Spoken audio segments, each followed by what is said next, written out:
Welcome everyone to Up and to the Rut. I'm Pastor Rodney Fouts and I'm your host for your weekly podcast, and I am thrilled that you are joining us today. And if you are the first time listener, let us know, or maybe you have listened many times. Let us know where you are listening from, and then also take a moment to share it and also love it. Give us any feedback that you may have. And so I'm glad that you're joining us today.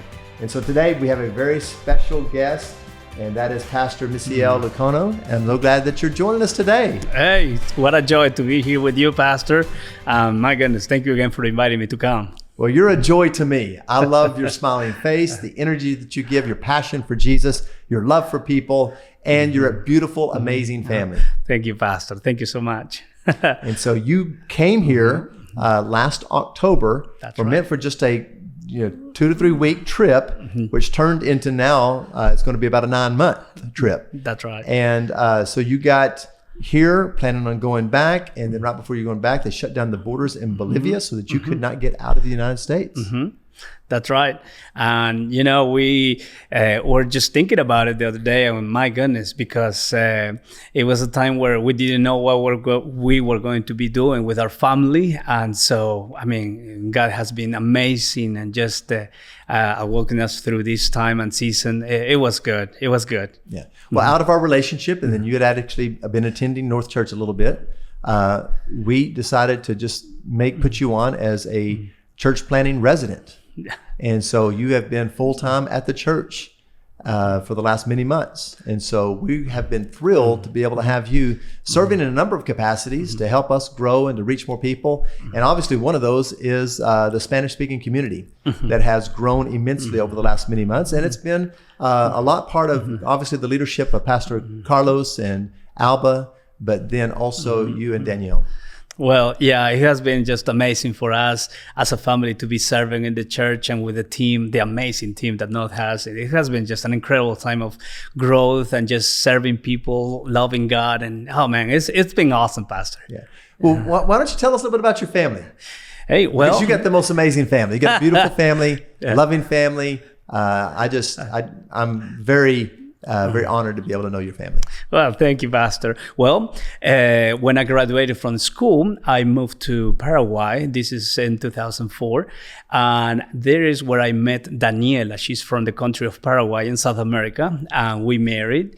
And then from there, we moved to Bolivia, where we are living now. And we had 2 kids. And just 2 months ago, we received our new just the new one.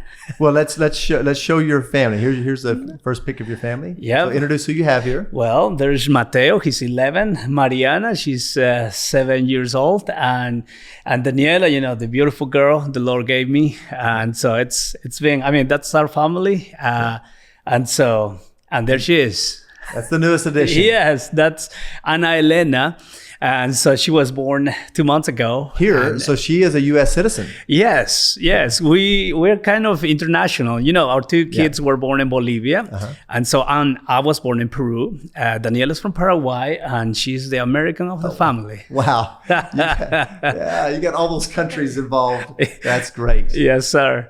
And it's always, fun to go through migrations with, 2 different nationalities as parents, and then having kids from other countries is always fun. It's probably confusing for the people there that are looking at your passports. Yeah, we have a lot of questions asked, but it's good. It's good. So you went to school here in the States, right? Yes, sir. Where was that? That was at Southwestern Christian University here in Bethany. Yes. So I graduated back in 2004. So it was really good. And your degree was in? Christian Ministries. Christian Ministries. Yes, wow, sir. Wonderful.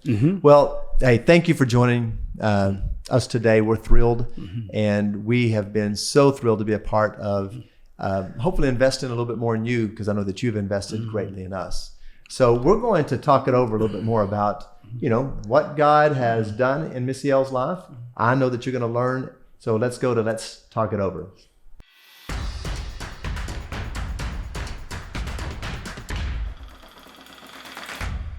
So Misael, I am wonderfully excited about this moment to be able to sit down and talk to you.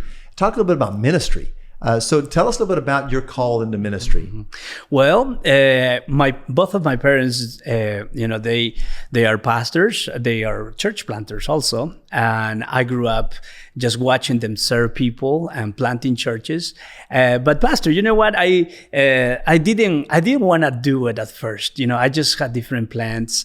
But I was 16 years old when I knew the Lord was calling me to do this, and so I couldn't resist to this invitation of grace and just to start this journey of faith, which started when I was 16.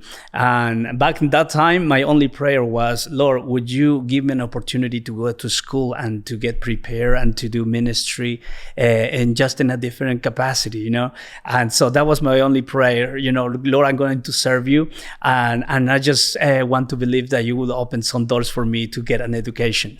That's so good. Yes, sir. And so how did you get here to the United States? Well, it was, 2 years after that I met this amazing man. His name is Jerry Morris, who I call my American dad. And so I met this guy in a businessman house. I was playing the piano and helping to start a church in the city of Lima, Peru. And so he comes and has, breakfast with us in this businessman's house. And he has this impression that the Lord was giving him in that morning, in that breakfast. And he said, hey, would you be interested in maybe coming to school in the United States? He didn't know, I was praying for 2 years for an open door for me to go to school. Pastor, I was praying for me to go to school in Peru, which for us as a family was already very challenging because we are 5 brothers, and financially that was a challenge. But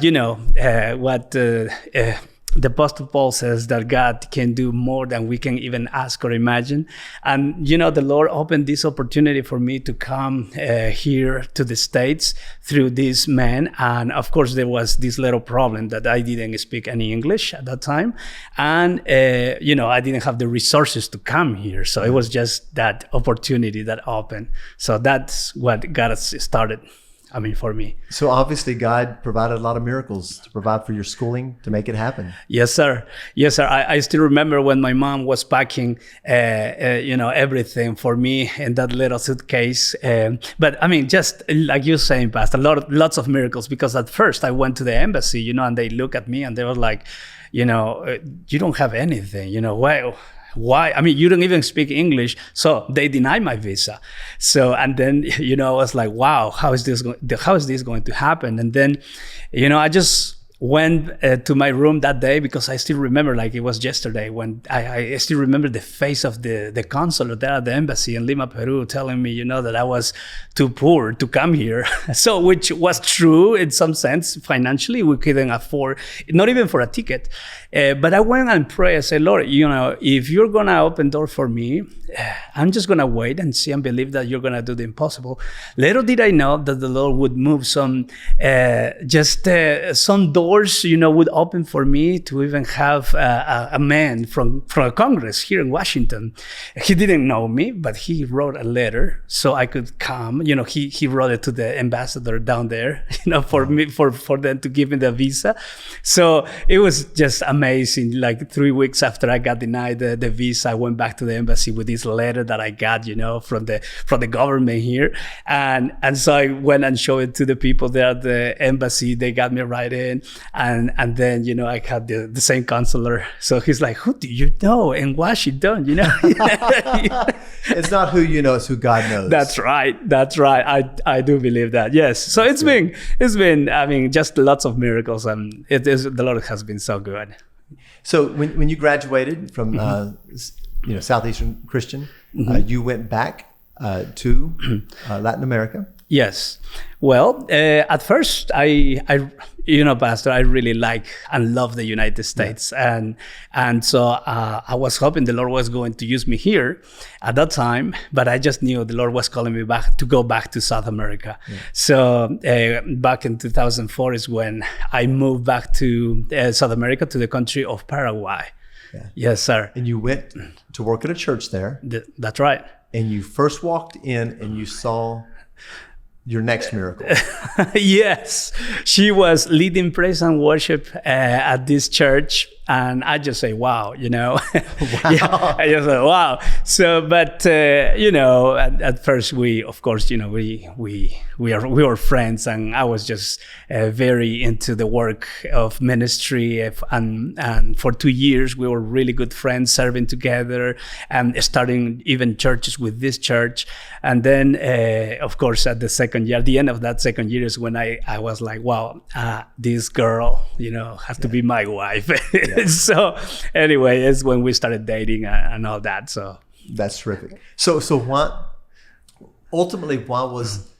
was South America? Why did you say there? Well, through the years, Pastor, while I was in school, I was blessed to have opportunities to go into different countries in Latin America. I mean, Mexico, Chile, Argentina, just pretty much most of the countries down there, to serve as a translator, to serve as many opportunities, to serve people. So when I knew the Lord was calling me back to South America, at first I thought it was going to be only Paraguay, but then God is always asking you questions, Yes. and I'm thinking, oh my goodness, after I finished that, I got the invitation and the impression God was calling me to go to Bolivia, and then from there, I have felt with my wife that it was not only these two countries, but Latin America, all of these other countries. Since I've been serving in these other countries, I mean, the beautiful people and the great need for the gospel to be preached in these countries. And so that's why, it's not only Bolivia or Paraguay or Peru, but Latin America in general. That's so wonderful. Now, let me ask you, in regards to your family, what role do they play in ministry? Well, that, Daniel and I, that's it's something that, we have come to an agreement ever since we got married. And that is that, of course, God is first in our lives, and then us as a couple. So we together with our family, we can serve, in the church. Yeah. I do believe, and I have heard you say this many times, Pastor, and I do believe the same thing, that the church is the hope of the world. Yes. And there's nothing greater for us to give the opportunity to our kids to serve and just to love the church. So, and they play, and that's why when we started and we knew that, my goodness, North Church was going to be our home church, we just didn't even think about should we? No, we attend, Pastor, all of the experiences, and it is a lot, but our kids love them. Yes. I mean, they love to serve here, and I as I see my two kids growing, I see them as vessels that God can use just to bless other people. So that's why I'm just excited to always present these priorities, that God is first, family. So with my family, we can serve together in the church. Oh, so good, so good. Yes. Wow. Your dad is a church planner. He's a Yes, pastor, sir. and he's planted a lot of churches. Yes, sir. So you've been around church planting. It's one of it's the heartbeat of North Church. We want to plant other churches, see other people go out and succeed, and to help grow the kingdom of God. And the kingdom of God is built on relationships. Yes. And so tell us a little bit about what advice you may give to a new church planter that's out there listening right now, or maybe somebody who's thinking about this. Well, I would say, just to obey God, and to always have an open heart to not only receive the calling, but to be obedient and to move in faith, which translate most of the time into difficulty, but that's what it shapes our faith.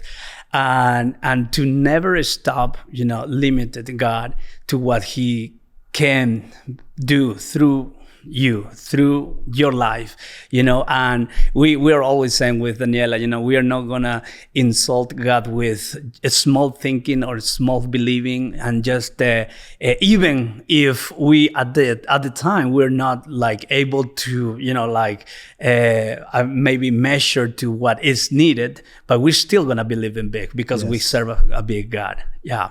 Oh, we do, don't we? Yes. We Oh, do. yes.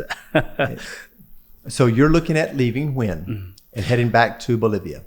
Well, this is going to be kind of like a surprise for our church, but it's going to be on the 2nd of August when we are going to start our journey back to Bolivia. Okay. Yes, sir. Okay. So here's what I want to do is that I want you out there that are watching right now, that if you want to be a part of supporting this church plant and the work that is going on in Bolivia, just simply let us know. And if you give, just make sure that your giving is marked for Bolivia Church Plant, because we're not doing any others there right now. We will be in the future, but or to Misael and his family. And so we'll make sure that every penny goes toward the ministry and what God is doing there. And so I am thrilled that you're joining us today. Misael, thank you for joining us today. Thank you, Pastor. Sharing us your heart, what God is doing through you and your family, and how we get to be a part of that. And so I hope that you will let other people know about this and be praying, be believing with his family. And so join us again next week as we continue up and to the right. God bless you and have a great day.